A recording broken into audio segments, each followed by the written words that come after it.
We'll have an economy based on wind. I never understood wind. I know windmills very much. I've studied it better than anybody. I know it's very expensive. I know windmills very much. And then he studied it better than everybody. I'm gonna let this roll and watch this dumpster fire rage. They're made in China and Germany mostly. Very few made here, almost none.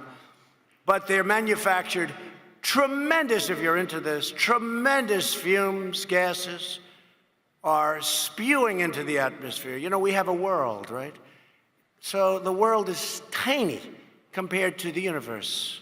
So tremendous amount of fumes and everything. You talk about the carbon footprint. Fumes are spewing into the air, right? Spewing. They're noisy. They kill the birds. You want to see a bird graveyard? You just go. Take a look. A bird graveyard? Go under a windmill someday. You'll see more birds than you've ever seen ever in your life. In California, they were killing the bald eagle. If you shoot a bald eagle, they want to put you in jail for 10 years. A windmill will kill many bald eagles. It's true. Oh God, I can't wait to break this down. What an insane dude. He really has the mindset of a child. Bird graveyard is what he's saying. Bird graveyard. So, okay. The reason windmills aren't manufactured here is because we don't have the tax incentives like we would have in a Green New Deal and new sustainable jobs, efforts that he himself is blocking. And then his reasoning is that manufacturing creates fumes. Like, fracking doesn't create fumes, all of the other green issues there, all of the other non-green energy. And yeah, it's just there's a million reasons of hypocrisy. The reason we need more wind turbines is to not create fumes. So his argument is mindless, the logic is circular. And then the argument about the birds, Trump cares a lot about birds.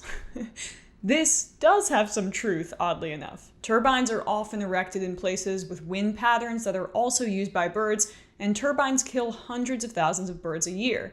It's a weird complaint coming from Trump, though, since far more birds are killed by glass-covered buildings and skyscrapers like the ones he brags about building. So that's just too perfect. Of course, there is a fact check there for everything, although I loathe the mainstream media's fetishization of those.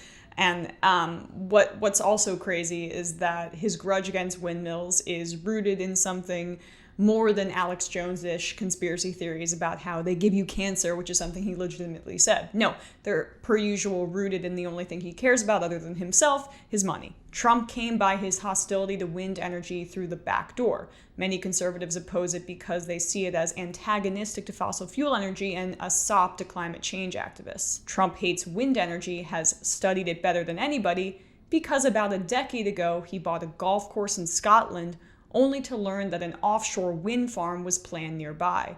He worried this would hurt views from his course, so he launched a scorched earth campaign to block the installation. It earned him enormous enmity in the area. One prominent local opponent was identified as Scotsman of the Year by Glenfiddich Scotch. Trump subsequently banned Glenfiddich from his properties. So here's what happened. A Scotch company gave out some PR award to a guy who was an opponent of Trump's golf course, and this is what Trump tweeted at the time.